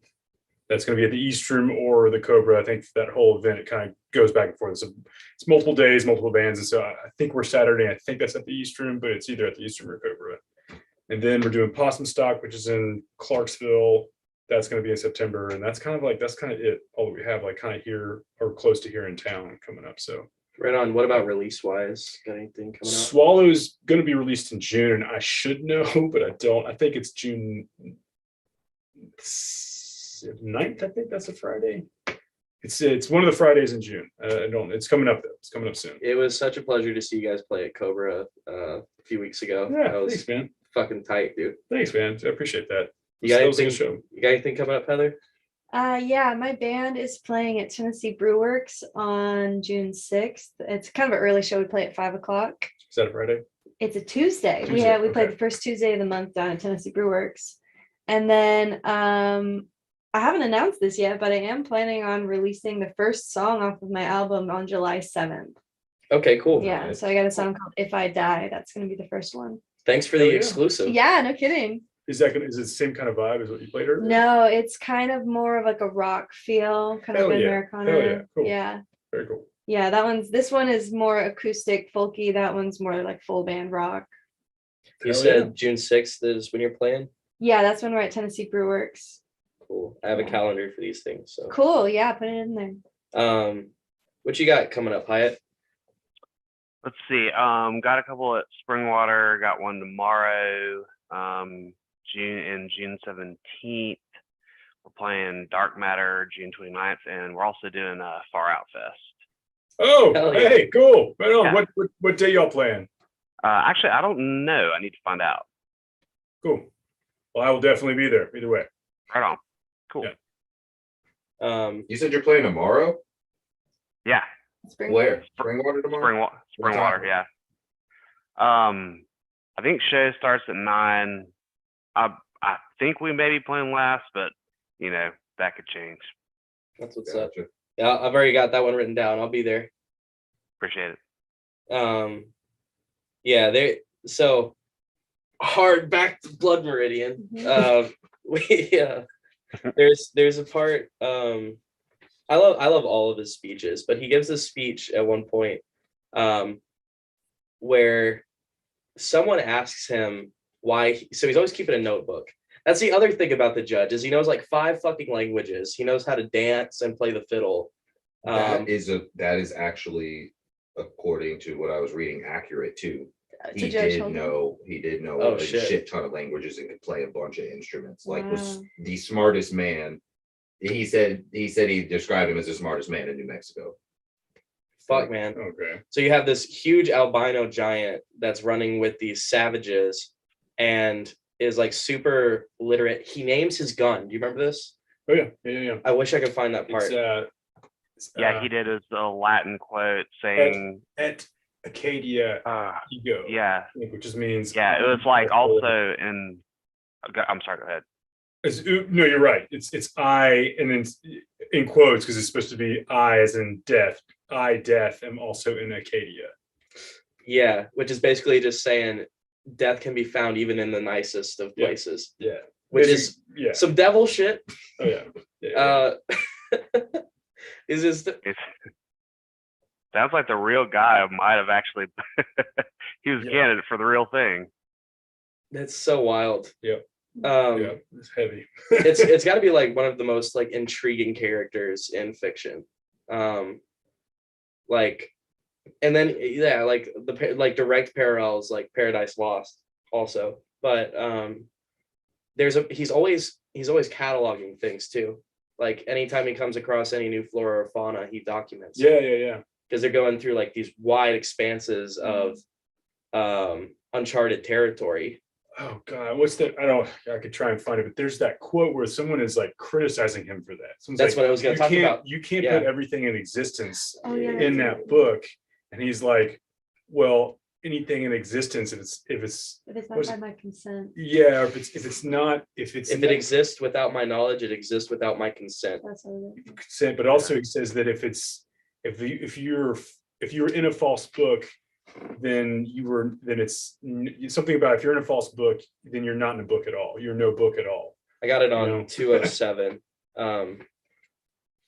But I think this is what you're talking about. Probably. Yeah. Whatever exists in creation without my knowledge exists without my consent. And then the guy says you can't document everything. And he basically says something along the lines of like, I think that what page is that? 'Cause we have the same 206, copy. 207. That might be a different. Is that one different? because I don't think I made it that He far. goes on about how if you're not trying to know. Yeah, it's like a pretty profound statement. I'm trying to remember what it is too. But He's basically saying that, like, if you're not trying to know it, then what's the point? yeah, You know, exactly. like you gotta at least be making the effort. I don't know, but it's something super profound though. He's like criticizing him as like it's a fool's errand to try and document everything, and he's basically like if you look at it like that, you'll live your life in ignorance or something. Right. Yeah. Yeah. Mhm. While you're He looking also for that. destroys anything that he catalogs too. Yes. Does he? Yeah, because you're right. Mhm. 'Cause there's that scene where they're. I'm stopping my search now because I thought that same thing. It's Hiatt, right? Yeah. Yeah, good call. Because that scene where they're in the cave and they come across these like ancient and rare cave paintings, and he's like madly sketching the ones that are important to him. And I thought that was kind of funny. I remember that. I might not be getting that exactly right, but something like to the effect of the ones that he cared about, he was sketching. He wasn't paying attention to any of the other ones, and then he would quickly scratch away the ones that he had sketched. And I was like, that's just fucking crazy. Like he doesn't want anyone else to be able to record it. You know? Yeah. He wants to get it He just wants right. to own it. Yeah, it's It just crazy. it just occurred to me too. The part you're talking about is not the same part I'm talking about because the one guy is superstitious about him documenting him in a Mhm. book. Yes, you're right. He's doing a Oh yeah. caricature of him. Oh, Yeah. That's yeah. right. That's He's like- exactly the moment I'm talking He's like, about. do not fucking put me in your book. Yeah. He's like super worried about it. Yeah. Yeah, well, if he Holden had destroys a death everything note that's in is there. basically what Kind it was. of. Anything Yeah. you put in his book got erased. Man. Oh man. That actually makes a lot of sense why that guy would not want to be in Holton's book. Yeah, if he found Fuck destroyed yeah, everything else, but- yeah, I wouldn't want to be in his book. Because was it the ex-priest Tobin? I think it was Tobin. Was it? He already is suspicious of him anyway, Mm. you know? Yeah, and Tobin calls himself an ex-priest, but later on, there's after Glanton's dead, and it's just Tobin and the kid, and they're kind of hiding from the judge. The kid gets an opportunity to kill the judge, and he's like, take your shot, like you're not gonna get a chance to kill this guy again. And the kid lets him go, and then later on they're getting hunted down by the judge, and the kid is trying to kill him, and Tobin's like, don't even fucking try it, like go kill his horses so he can't follow us, but don't even try to kill him. And the kid's like, you're the one who told me that, like, he's just a man, Mhm. like. And Tobin's like, if that's the case, fucking, shoot him down then. And he's like, but he's got 2 rifles, I've got a pistol. And later on, Tobin makes a crucifix and like actually holds it out Mm. to the judge. So he's like hardcore, this guy's the devil. Mhm. Oh shit, something I didn't think about. Page 7 opens up with that priest that the judge runs out of town. Mhm. I wonder if that is Tobin. But the kid ought to recognize him if that was him. Mm. How long did it say?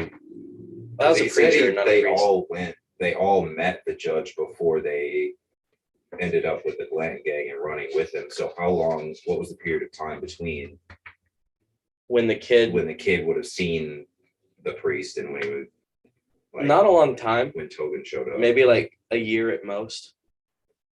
Probably like a few months. Oh, so he should ought to recognize Yeah. him. That would make sense. But the judge keeps referring to Tobin, the ex-priest, as the priest. Mhm. And Tobin keeps correcting him. He's like, I'm not a priest. And that's it. I don't know. It feels like he's like, no, you're a man of God. I know. Like, I would know. Mm. And then he ends up, it's such a fucking cool thing that like he ends up being very like priestly and like helping the kid out because of the judge. Like he ends up, I don't know, I think it got me thinking about like like God puts you where you need to be. Like Jesus could always be found with drunkards and whores. Is like maybe the ex-priest was supposed to be there to help the kid, and like he's like an agent of God the way the judge is like an agent of evil. Yeah, the story could be about, I mean, we were talking about redemption, about the kid himself, and Tobin, the priest, is the angel on one shoulder, and the judge Yeah. being the devil on the other. Yeah, it actually, it really does turn into that, because like, yes, these guys are all running in this gang of headhunters, scalpers, but like several of these characters gain humanity out of that experience where they thought they'd lost it. It's just funny how like, okay, if you're God and like the world's ruled by the devil, it's like if I make it super obvious who my angels are, then they'll just get crucified immediately. But if I, even allow them to do like atrocious things and get in with the people, then it's like when they really need to shine, then they can like pop out, I guess. I don't know. Do all the ones, this be curious to see, and again, I haven't finished, so I don't know. Are all the ones who die by the judge's hand those that you think are condemned? Like if we're going with the Ooh. purgatory thing, or do you think the people who die from outside of the judge are the ones who are saved?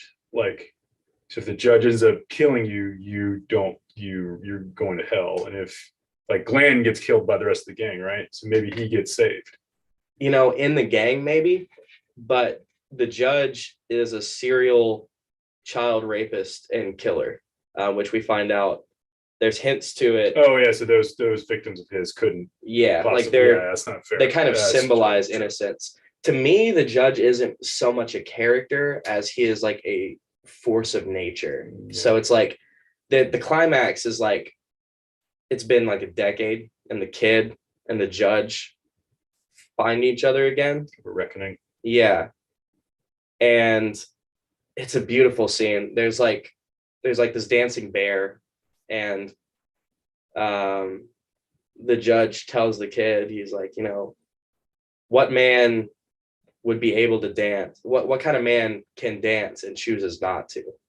Basically, like he resents the kid for not investing himself in what they did, even now, even a decade later. Dude, that resonates with me so hard, because say that one more time. What man can dance and chooses not to? Yeah, dude, that this ties back to what we were saying earlier. And I'm gonna throw in another name drop another book here in a moment, but the whole thing about I was piggybacking off what you said in the industrial kind of like complex in all this man making things, and then the things that man makes making other things, right? If you can, then you should. I read Jurassic Park not that long ago, right? And the whole like epilogue, like in front of that, or I guess the prelude to that prologue, sorry, is Michael Crichton talking about how like you guys, like as you read this, you don't really know, because Michael Crichton started off as a computer scientist, like he's a very smart guy. So all the science is like, you know, some of it is science fiction, but some of it, a lot of it's like pretty smart and well written, because he knows kind of what he's talking about. And he's talking about, we are closer to this than you think. Yeah, they're not fucking dinosaurs walking around, but in our lifetimes, you're probably going to start to see some of that. And here we are, they're making woolly mammoths, and like we're going to be making dinosaurs pretty soon. And the whole thing is, I've read articles about this, and exactly what he said. Scientists are like, there's no FDA for us, there's no FCC. We have the potential to do this. The same thing with AI. We're just going to do it because we can and see what happens. Yeah, we might die because of it, but we can, so we're just going to. It's like man's hubris. That's exactly what the judge is talking about right there. Yeah. Same fucking thing. Like, what man can dance and chooses not to? You can apply that to like, well, fuck it, I can do it. I'll just fucking make a Tyrannosaurus Rex. Hopefully it'll go well, you know? I was thinking that in the terms of having guilty feet. Wouldn't want to dance again. Yeah, and that's exactly right. And they set it up in such a way where he's describing, the judge is describing what's happening around them, and he's like, this is a scene, and all the dancers, all they have to do is be present, all they have to do is be here, because the dance, they don't have to know the dance. Like, the dance is going to happen with the players in place. And you know, some men will dance, he says some bears dance and some don't. And it ends with the kid, or the man, now he's the man, he walks out, like him and the judge talk for a minute, and then the judge walks away, and like the man's heart's like beating out of his chest. He's like, that's someone he's like been afraid of, you know, probably more afraid of him now than he was when he was a kid, because he's had time to reflect on what the fuck happened. And he can go, the judge is out there no, the judge isn't out there yet. All the men and women are out there dancing, and the kid turns and he can go dance after he just had this conversation with the judge about like what man could dance and chooses not to. He can go join the dance, and instead he walks out the back. And the next thing we see is the kid, we don't actually know for sure that it was the judge, I guess, but like the next thing we see, the kid has been like brutally murdered in some way. And as much as McCarthy loves to illustrate how the violence happens, all you know is like someone opens the door and goes, oh my God. And we don't actually know exactly what happened to the man. No. Oh man, that's that imagination shit. That's that opaque blackness. Because he killed himself. Oh shit! It's true. I didn't think about that. It's true. Because he did have guilty feet. He didn't go dance. He had no rhythm. Well, they talk about suicide too. Certain characters that died in this, like the judge, like has like a more contempt for. I can't remember what scene it is, but also I found the scene I was talking about with the book guy. I was wrong. It's not Tobin, and I should remember this, but ironically, and I almost think that it cannot be coincidence, but it's the Tennessean named Webster, like talking about like kind of criticizing this man who's putting all this knowledge in this book. And I don't think it's a coincidence the Merriam-Webster like dictionary and stuff like that. Fuck, man. I think that has to be like just like a quick little jab. Maybe it has no like meaning, profoundly in the book. It's because when he was writing this, he had Webster right next to him. Yeah, exactly. He's like fucking Webster. He fucking had to get all these fucking words in there. But yeah, I'll just read this real quick. Yeah. I think this is a good little passage. A Tennessean named Webster had been watching him and asked the judge what he aimed to do with those notes and sketches, and the judge smiled, as he always does, and said it was his intention to expunge them from the memory of man. Webster smiled and the judge laughed. Webster regarded him with one eye asquint and said, well, you've been a draftsman somewheres, and them pictures is like enough to be the things themselves, but no man can put all the world in a book, no more than everything drawed in a book is so. Well, said Marcus, spoke the judge, but don't draw me, said Webster, for I don't want in your book. My book or some other book, said the judge. What is to be deviates no jot from book wherein it's writ. How could it? It would be a false book, and a false book is no book at all. So I take that to mean, man, like that's so, it's, I don't know, that's kind of like hard. I highlighted it because it's like I wanted to like trying to try and reflect on it more, but I feel like what he's saying is like, my book is the only book. Like anything else is not. It's not the same thing. Like any other book is no book at all. Book. Yeah. And maybe I think he's talking specifically about the Bible. Yeah, jabbing at scripture. Yeah, for sure. So I don't know. That's heavy, and I can admit I haven't fully reflected or like digested that, but I felt like that was something worth bringing up, especially since it's Webster who's like doesn't want to be in it. You know. I don't know.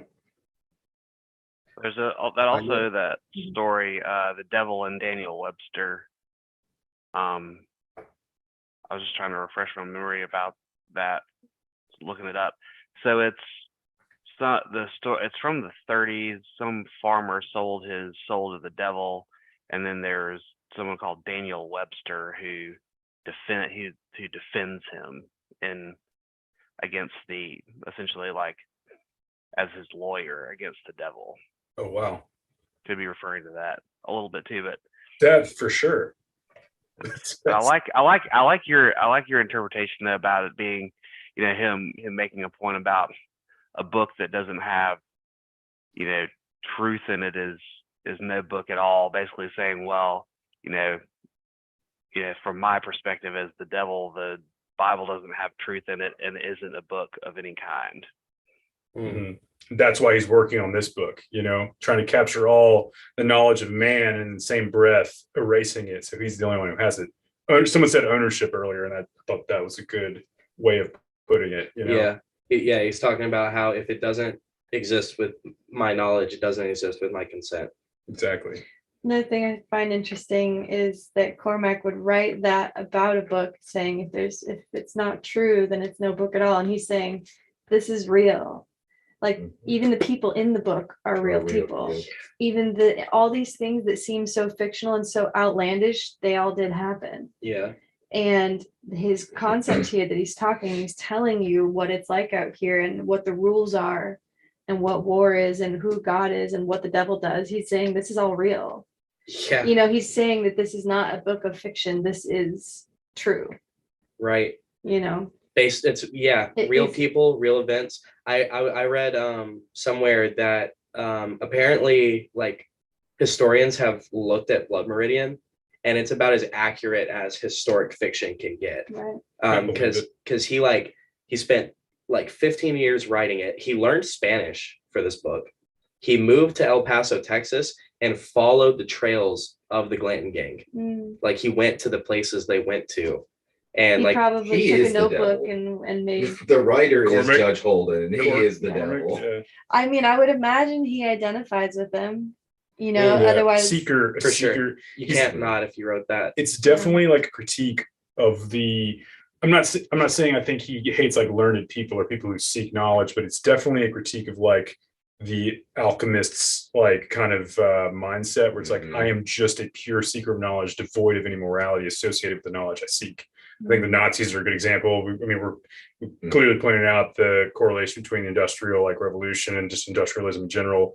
Someone said World War II earlier. The same thing. Like the Nazis clearly like were with the eugenics and all that kind of shit. They were just like they were just seeking knowledge and they didn't care. Like they made up all the excuses. They weren't even excuses. They didn't care to make The excuses. Japanese They were did a like, lot of that too. Japanese. But that's the only way we make advancement is by being that way.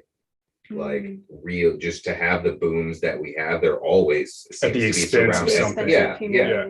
So I think, but that you're exactly right. It's Phil, right?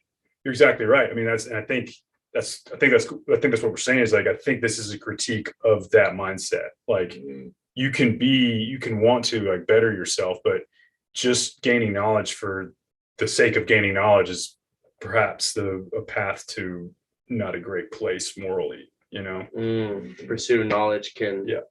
Fuck. Yeah. Like That's kind of what I've been gathering. We're all saying, like, we've all kind of. no, yeah. I'm not trying to put words in anybody's mouth. No, I just you're right. feel No, like that is what we're saying. And that ties in with something you said, Heather. Like this is a blend of reality and fiction. And like even the existential questions that are raised are of like what is real and what isn't. Is Judge Holden the devil? Is a question that translates outside of Blood Meridian, because it's like, guys, is the devil real? Or is the devil a metaphor in an old book? Or is it just Or like are we the devil? right? Is it just an allegory to the nature of man? Was Judge Holden exactly the same way as he was in that book in real life? Was he the devil in real life? Like, I mean, The worst of man, know, the worst of man, mankind personified. Yeah. And on that, the very last thing before the epilogue, Where he's dancing naked. yeah. So the kid has just been found in the bathroom stall. I love what you fucking pointed out about maybe he wasn't murdered. Well, he might have fucking killed himself. Even it's vague enough that it's possible that it wasn't even him in the stall. Oh shit! True. No, it doesn't so say they vague. found him in there. No, it's just like the guy comes out of the bathroom and goes, "I wouldn't go in there." And the other guy's like, "Is there someone in there?" He goes, "I wouldn't go in there." And then the guy looks and he goes, "Good God Almighty," and walks on. And then they say the dead bear is being hauled out of the hall, but they never say it's him or what happened or who killed. Like it's your assumption is that this is the kid or the man in that stall, but it doesn't say that. And you know what else too? The little girl that was dancing with the bear went missing. Ooh, and this guy is known for raping children And then and killing them. comes back out naked dancing. Oh shit. Oh, So it could God, even- that's way way heavier. heavier. Bro, That's how are they way gonna do that in a movie? They're not. Shit. They're gonna- They'll That's go, it. oh my God. Like, Yeah. Yeah, Yeah. Oh That's my God. honestly like if they could do that right.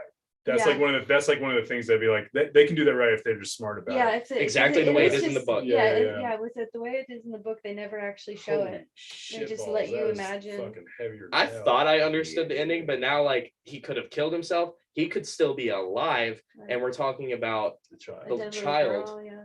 He Holy could have done shit. that to the child. And Right, it it could've might been not even anything. been the Just dropping judge. bombs over here. Dude. They could both be in there. Yeah. Shit. could be two dead bodies. It could just be a big fat dump in the thing. I wouldn't go in there. Someone left an upper There decker. you go. Good God Almighty. He's like, I wouldn't go in there if I were you. Yeah. What did you eat? He's like, Manuel? oh my God. We're just reading it wrong. He's like, oh my God. The actual last line of the book, he deleted it before he published it, was, "Do you have a match?" That's so fucking funny. Okay, so right after that, the judge, okay. I'm just gonna read this part. I don't don't know where to pick up here. Okay, as the music sawed up, there was a lively cry from all, and a caller stood to the front and called out to the dance, and dancers stomped and hooted and lurched against one another. And they are dancing, the board floor slamming under the jackboots, and the fiddlers grinning hideously over their canted pieces. Towering over them all is the judge, and he is naked, dancing. His small feet, he has small hands and feet too. Yeah, that's weird. Yeah, he's big old guy. Yeah. He's towering, his small feet lively and quick, and now in double time, and bowing to the ladies, huge and pale and hairless, like an enormous infant. He never sleeps, he says. He says he'll never die. He bows to the fiddlers and sachets backwards and throws back his head and laughs deep in his throat. And he is a great favorite, the judge. He wafts his hat, and the lunar dome of his skull passes palely under the lamps, and he swings about and takes possession of one of the fiddles. And he pirouettes, yeah, okay, and makes a pass, 2 passes, dancing and fiddling at once. His feet are light and nimble. He never sleeps. He says that he will never die. He dances in the light and in the shadow, and he is a great favorite. So like he's just repeating the same thing here. He never sleeps, the judge. He is dancing, dancing. He says that he will never die. So it's like repeated several times, and I don't think he will die. I think the judge is alive today. Wait, is it repeated 3 times? I think it is. No, that's the number of the Holy Trinity. Threes, man. 3, Yeah. 6, 9. I mean, Yeah. the infant, that whole thing. A too. grotesque giant infant. Yeah. Oof. You get the image of a giant man with small hands and feet. It has that feeling of like the devil, like all crouched, hunched Yeah. over, like almost like if he had hooves for hands and feet, they would seem small compared to the rest of his bulk. Yeah. True. And he picks up a fiddle, Yeah, that's a Yeah. classic devil Yeah. move. Yeah, for sure. a fiddle made of gold. Yeah. Oh, I'm gonna Imagine how pissed you'd be if you were the fiddle player and this big naked guy just took the fiddle and started dancing. son of a bitch. Not again. Yeah. Every time Oh, I come this out guy. here. But he's everyone's favorite. I'm gonna circle yeah, back. he's a great favorite. I want to circle back around to this because I read it again, and I think I can articulate it better. But my book, or some other book, said the judge, what is to be deviates no jot from the book wherein it's writ. How could it?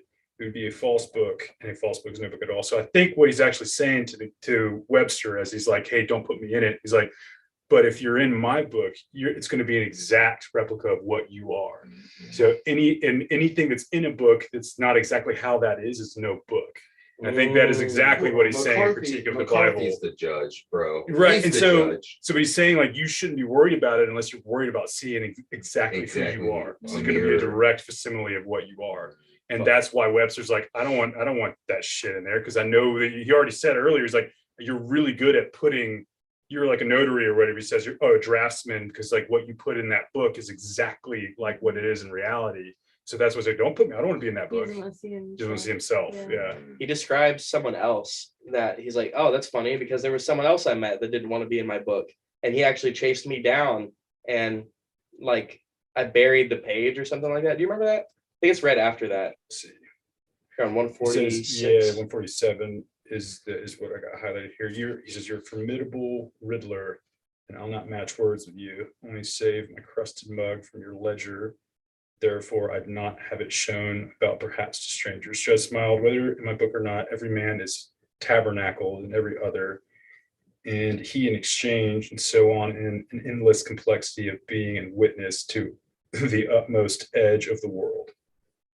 I mean, that's just heavy shit. I think what he's just saying is that like, we're all like, every man is like, in some way reflected on, we're all reflected upon each other kind of. So Yeah, he's like, doesn't matter if I put you in here, Yeah, everybody else exactly. sees you. Exactly, If you don't yeah, want to yeah, see yeah. yourself, that's your Yeah. problem. Everyone else sees you. Yep. So yeah, there's an old Hueco's portrait and unwittingly chained the man to his likeness. So there was someone else. he's telling Webster, he's like, that's funny. You're not the first person that's been upset at me putting them in my book. Yeah, Um, I believe it. and then right after that, he goes into one of my favorite stories, which is, I'm just going to paraphrase it because it's kind of long, but basically there's this old man who's The musician who kills him. Is that what you're talking about? Yeah. There's this old man, and you can help me along because I probably don't remember that well, but the old man comes across this traveler, and the traveler is like well off, and the old man is kind of like beggarly asking him for a handout, and the man gives him 2 coins that are like it said it's like 2 old coins, like valuable, and the old man's like, well, come stay with me and my family for the night. And so this traveler stays with this family, and the child and the wife of the man become enthralled with this traveler, and the kid especially is just so intrigued by this man. And towards the end of the encounter, the old man asks the traveler for more money, and the traveler just like tells him in front of his wife and kid, he's like, you're the kind of person that will take people for what they're worth. Like you will just take someone until, he doesn't say it that mean, but he just tells him straight up, he's like, you take people for whatever you can get. And this really fucks with the guy's head. And the traveler's like, I've reached the end of my stay, I'm gonna leave now. And the old man goes with him. And then when they get out a certain ways into the road, he says, let me go with you, because there's a fork and there's no real signage out here, so I'll help you in the right direction. Yeah. And so at first that's legit, and he does that, and then as he gets him in the right path, turns around, is walking away, and says, whoa, wait, there's one more further down the road. And he goes back and he takes him to a secluded place, and then he kills him. Yeah. Because he couldn't bear to be told who he is. Mhm. Yeah. And then he talks about, it goes on, he talks about how the kid, the son of the murderer, hates his dad now for ridding the world of such a person. On his deathbed, he confesses, because when he comes back, right, he tells them that they were attacked by bandits. That's right. And then he comes back bloody, yeah. Then he on his deathbed, he confesses to the kid that, hey, I killed that traveler all those years ago. And the kid has this image of like basically this hero figure that he had in his mind that he thought was killed by bandits, now finds out his father killed him. And then then that old man dies, like his dad dies. And he forgives him. He forgives him. That's an important. If it's mine to do, I forgive you. Right. And that is an important part. He forgives him. And then the rest of the campfire is like, wait. There's a bit more to it. So then he also talks about how the traveler was married, and they didn't, the murderer's son and wife didn't know this, because the wife would go and visit the grave site of the traveler too, because they both, and the son would too, even before he knew that his dad murdered him. They both loved this guy so much. He made such an impression on them. And so then neither of them knew this, but that traveler had a wife, and she was pregnant, and her child was going to grow up with this pressure of never knowing that his father was murdered and thinking that this perfect person left them. And so then I also took that as like, is that like, because the beginning of the book, correct me if I'm wrong, but he's in a single parent household with just his mom, right? Oh, the His kid. dad died when he was really young. Yeah. So I was thinking maybe that's, Oh shit. maybe that's like, he was always like, that's you, because he was telling this story. He's telling all these stories for the kid. You know what? I thought that was like, he could be one or the other. He could be one or the other. Yeah. He could be either of the kids. Yeah. He could. I just thought that was too coincidental. I was like that. Wow. Fuck. I didn't think about him being either of them, but he could really be both of them, I think, the way it plays out. Well, no, because the one who lives to see his father on his deathbed, he couldn't have been that one. Right. Because he He would've apologized, known. he forgives him and all that. Yeah. Oh, okay. Yeah. Okay, so right, maybe he could be the other kid. Possibly.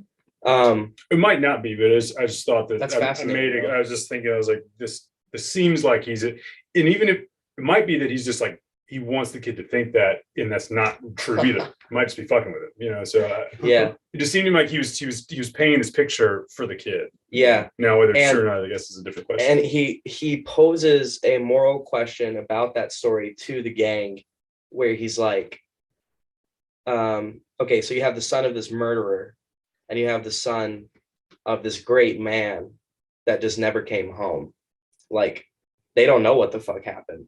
Like, he might have just ran off, he might have been killed, but like that kid was the wife of the traveler was pregnant at the time that the traveler died. Mhm. So that kid would have never met his father. Mhm. So his whole life he just hears how great his dad is. Mhm. And this other kid hates his dad, or not, he forgives him, I guess, but he resents him.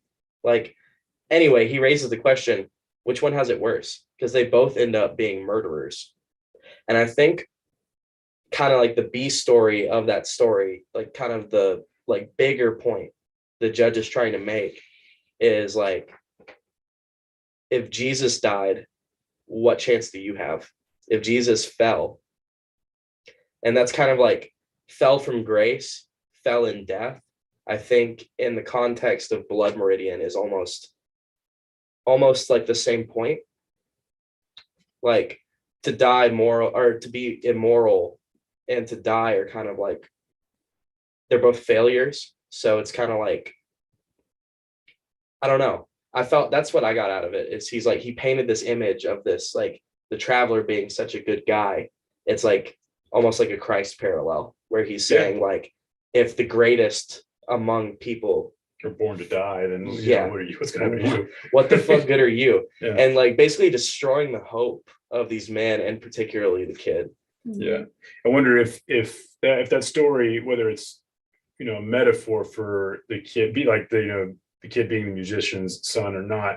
I wonder if that makes Toadvine the other kid. Oh shit. I don't know. Yo, Maybe, I don't know. Blood Rain is such a fucking mind fuck. This is a great book to do like this kind of format on. Yeah, it's really interesting. Yeah. We're probably reaching the end of our time, so we'll start wrapping up here. But I Can't wait to finish. I'm really Yeah. glad you told me about this book. Yeah. I'm It's glad you picked it. fucking great. Ironically, he was listening to like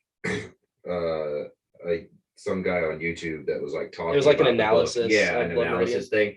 And as I was like kind of just somewhat paying attention to it, I was like, I really don't want to fucking read this. I don't want to hear this. But like now that we've sat here and talked about it, I Yeah. do. I was Like, curious if this made you want to read Yeah, it. Yeah. like I actually want to actually check it out. Don't get it twisted. It's fucking brutal. Oh. We didn't go over some of the heavier shit, but you seem Yeah. like you're perfectly capable of handling it. I mean, but it is interesting now that we talk about it, that the heavy, brutal shit is like what affects you the most when you're reading it, but it's not the most important part. Definitely not. You I know, totally like agree. all this other stuff around the violence is the part that we have to talk about.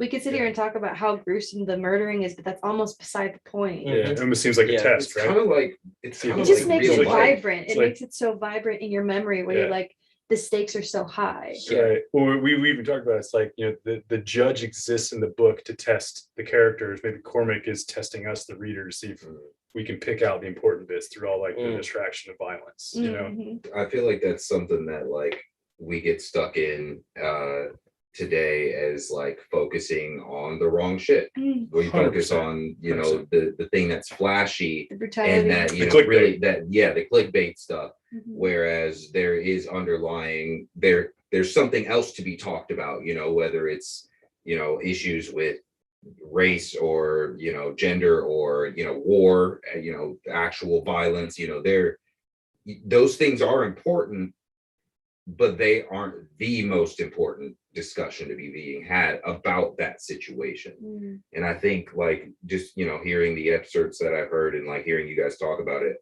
I feel like I feel like you were saying, like he's using this book to kind of test people and see those who understand will understand. That is not something I was thinking about as I was reading it. I just literally, as we're talking about it right now, I was like, holy shit, maybe this is what he's like seeing. If we can pick out exactly what you're saying, we can pick out the shit that's actually important through all the noise. Right. He's really good at the noise. I mean, the noise is really eloquent, but it's just brutal, A lot of after I read it, I watched a video, like kind of like a long form analysis of it. And also like I just read, critics talk about it.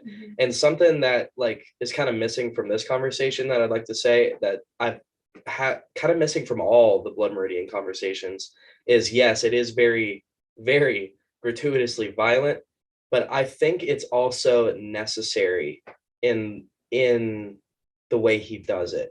Like it's not there just to be there. Like it's like, I don't want to like, it's tasteful the way he does it. Yeah, definitely. Like, and it the way we're describing it maybe doesn't, like if you haven't read Blood Meridian, maybe it doesn't sound that way. Maybe it sounds like it's so over the top, but like there is a method to the madness to it. Like there's a reason he's showing you all of this that way. I think what we were kind of saying is like the point of the book is not the violence. The violence is just like a tool. It's like a mechanism, right? He just uses it. He wields it very effectively. Yeah. But it's not the point of the violence is not for the sake of violence. You know what? Unless you're like Toadvine or one of the characters in it. Something you just made me think about too. The very first line. When I first picked up Blood Meridian and read the first line, see the child. That's a great first sentence. See the child. He is pale and thin. He wears a thin and ragged linen shirt. That I immediately thought, this phrasing is very biblical. For sure. Like the way he writes is like, this is almost like a religious text. And it stays that kind of way, especially the violence, because there's huge portions of violence in the Old Testament. They even reference that in the book. Oh, at the famous speech where he's like, there's violence in the good book. If you live by the sword, you must then also perish. Yeah. So he definitely knows what he's doing it's here. also like biblical in that most of the lessons are told as parables. Yeah. It's a story. It's not, and the characters are these like mythological things based on real characters that did really exist at that period in time. Yeah.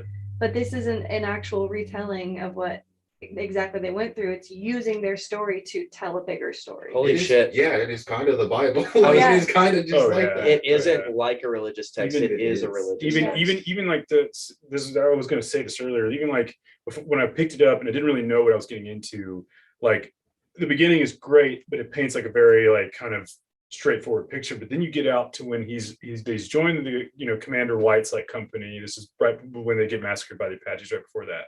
And they're talking about in the like, it's like the salt flats or something. It's like very arid, very, they talk about like the electric blue.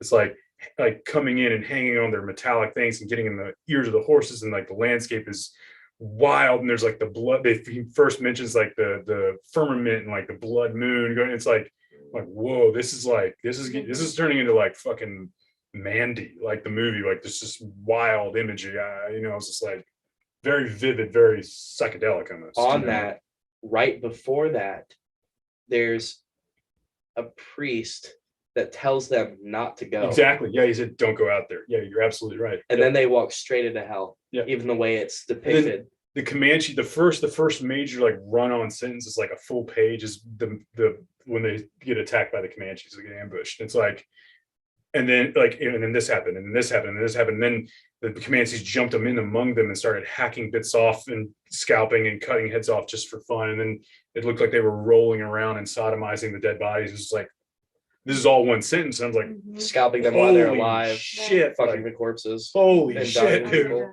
Yeah.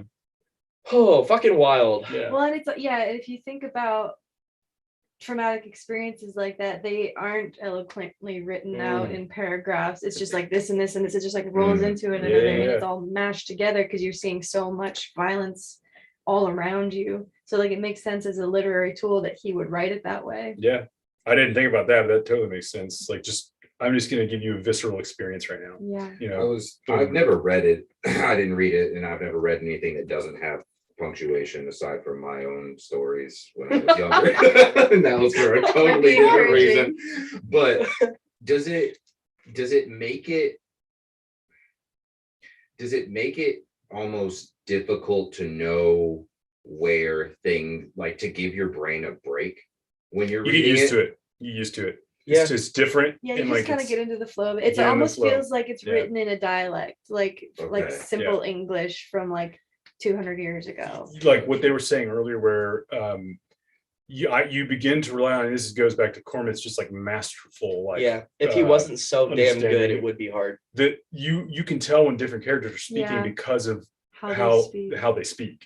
Okay. So you And just don't like how need- it's the beats yeah. in between, it like Yeah. makes sense. Like, you know, when the judge is talking, it's the eloquence and like Yeah. his, like the way he thinks is just totally different from, let's say, Glanton, who's Mhm. also very smart, you know, in comparison to some of the characters, but just doesn't talk or think like that. And so Right. like when his like thoughts, even when it's not spoken word, when you read his thoughts, it's way different than the judge. Yeah.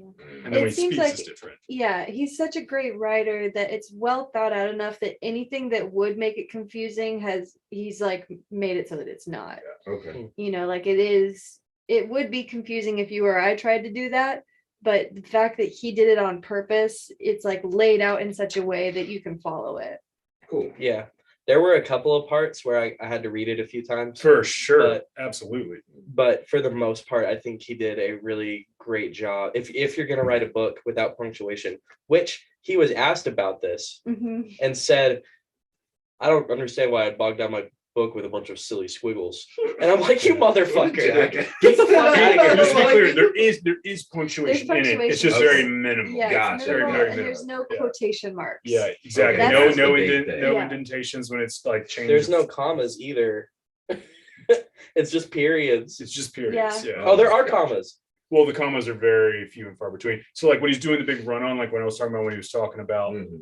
the Comanche ambush, there's probably 15 commas in there because it's Right. like, It's just and then this happened, and this happened, and then they came here, and I got my leg torn off, and blah blah. It's not mine, but he got his leg torn off, and da da da da. You know, Yeah. It's- I missed that. Yeah. but it's like this. It's like this big of just like stream of consciousness, kind of. Yeah. You know, That sounds lit. it's crazy. It's I wild might as have hell. to- I'm You gonna know. have to read it It's now. what I think it's interesting that him doing this didn't inspire a lot of other people to write in that style. You don't really see anyone else doing that. Well, maybe they Maybe tried nobody and they just weren't good at could. it. Maybe he's the only one that can. He is a phenomenal writer. I think it kind of It would be derivative if anyone else tried. I think that's part of it. Yeah. Anyone who would be oh, you're doing the inspired- Cormac McCarthy thing. Yeah, exactly. Yeah. You wouldn't be able to get. It's like if you're trying to make a mobile, you'll always get compared to Calder, like because he's the one who made mobiles. That's what anytime anybody after him tried to make a mobile, it's like, oh, like Calder, where like if you try to do that as without punctuation, they'd be like, oh, you're trying to do the Cormac McCarthy thing, but you're obviously not Cormac McCarthy. Yeah. You're right. Try harder next time. Yeah. Read the Bible. Well, this has been so much fucking fun. Thank you both for being here. Thank you, Hiatt. Appreciate you. I'll do this.